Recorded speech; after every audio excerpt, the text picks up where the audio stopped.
Hello. Hi. So in my last few videos, I've talked about this pain in my groin, hip, quad area that's been moving around and causing me some concern. I finally got an MRI done on Monday, and when the results came back, I had a torn labrum, osteoarthritis in my hip, bone spurs, and synovitis leading to some fluid leakage, and that is a huge win, which is also really confusing. If you've been following along with my vlogs, especially the recent ones, you might understand why I'm saying that, and if not, I'll give you a quick introduction. My name is Mike Lynn, and I'm a stage 4 metastatic melanoma patient who is currently in remission. And so a lot of the concern that I had about this pain in my hip is that it would be a recurrence of cancer. So far, given that I've taken a circulating tumor test in the last week, the MRI didn't show any masses, and I took a PET scan today, it seems unlikely, not to jinx it, that I have a cancer recurrence this quickly into remission. And so that was my first concern. My second concern was a condition called a vascular necrosis, which is the decay of the bone in your hip because of a lack of blood to it. And this is a side effect of both immunotherapy, which I've done for cancer, and long-term prednisone use, which I did for side effects from the cancer treatment. And if that was the case, I would have probably been looking at a hip replacement. And so that was my secondary concern. And that wasn't the case, which takes me to right now the results I got. The results that I got perfectly illustrate the kind of transformation that you go through when you're an advanced cancer patient, in the sense that I just got back horrendous MRI results for a 35-year-old who is otherwise in very good shape. But at the same time, I'm elated because I dodged those two big bullets in either a cancer recurrence or a vascular necrosis. But if you saw the screenshot I put in the thumbnail of this video, that was from a doctor who I play basketball with. I sent him the results, and he verbatim, he said, "Bro, you have the hips of an 80-year-old. That is hips plural, because I hadn't even mentioned it when I was describing my concerns over the symptoms in my left hip. The MRI was of my entire pelvic region, and it turns out that my right labrum is also torn, and I also have osteoarthritis in my right hip. And that one hasn't even been bugging me. It did not even cross my mind that there are issues with this one that I'm going to have to end up getting mechanically repaired at some point.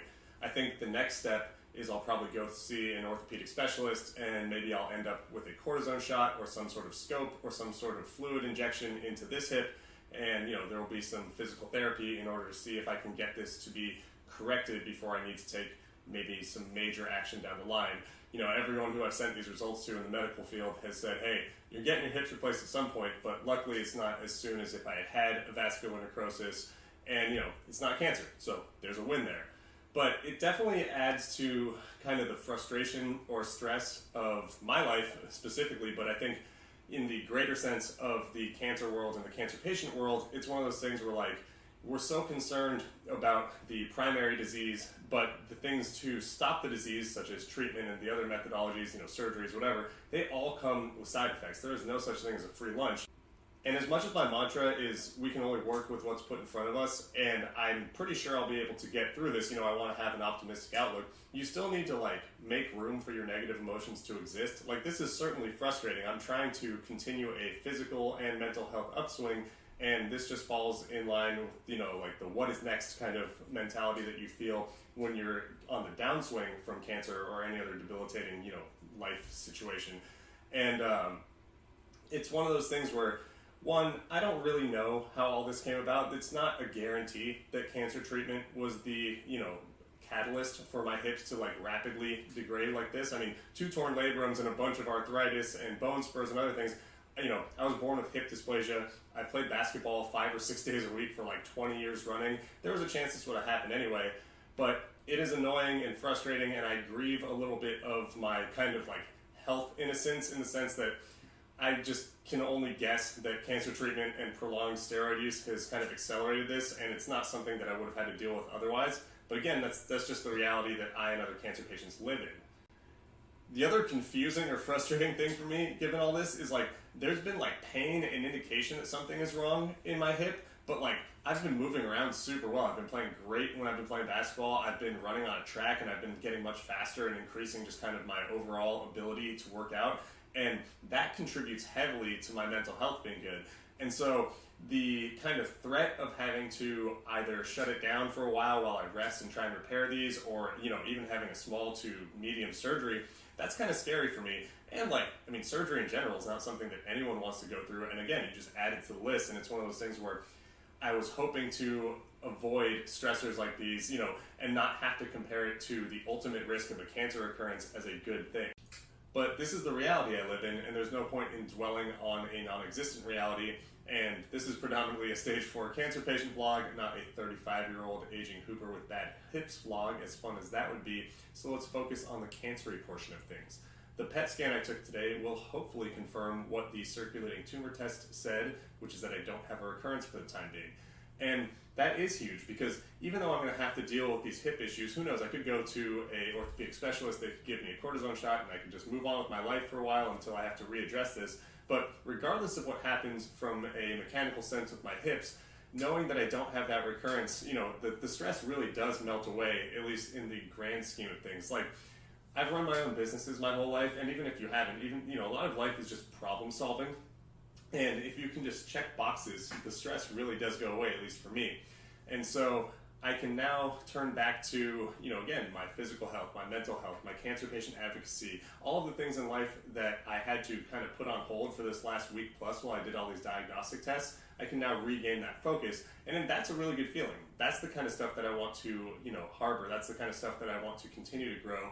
And I think the more that I go through, you know, living the life of a cancer patient, God, that sentence was really hard to say.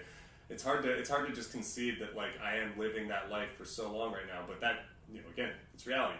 And the more that I do it, the more I understand I'm going to encounter these situations. I'm going to have to go through some stressful things. I'm going to have to calibrate my brain to the level of, okay, I don't have a recurrence, I do have these weird side effects, or whatever situation I get into where it's not exactly what I dreamed up, you know, when I was thinking about myself as a 35-year-old or a 36-year-old or a 40-year-old, however long I make it to.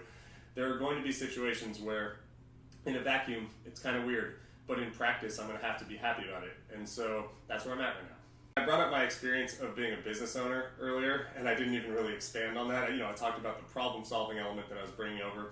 But I'd also like to talk about kind of a perspective technique that I used in owning a business. And also, you don't have to own a business to understand any of this. You know, this applies to just kind of how you think in life.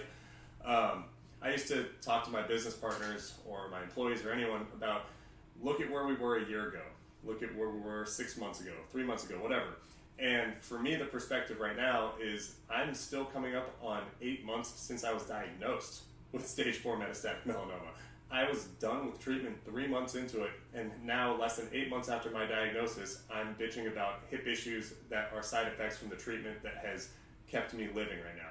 So that's a good place to be, and I need to respect that. And at the beginning of that 8-month time span, when I posted the first video I ever made online, I was a terrified human being who was just trying to get a message out to my friends and family. And now I'm sitting here making another video, which is helping me, you know, to understand my own feelings and hopefully helping other people come to terms with their situation and understand their feelings about being a cancer patient or the loved one of a cancer patient as well.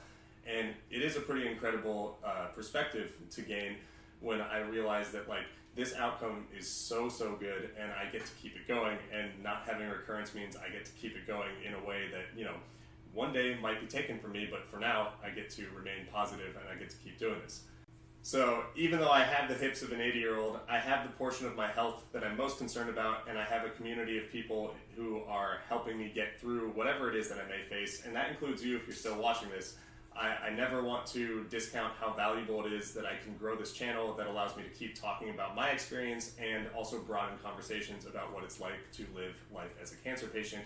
A sentence is still hard to say, but it's going to get easier and easier the more I do this. And so I'm going to continue to do this. In fact, next week I'll give you an update on how my PET scan went. If it's bad, well, that's going to be a fun video, but I don't think it's going to be bad. That's a good sentence to say too. I don't think it's going to be bad. Until then, that's all I got for today, and thank you so much for watching. I'll be with you soon. Bye.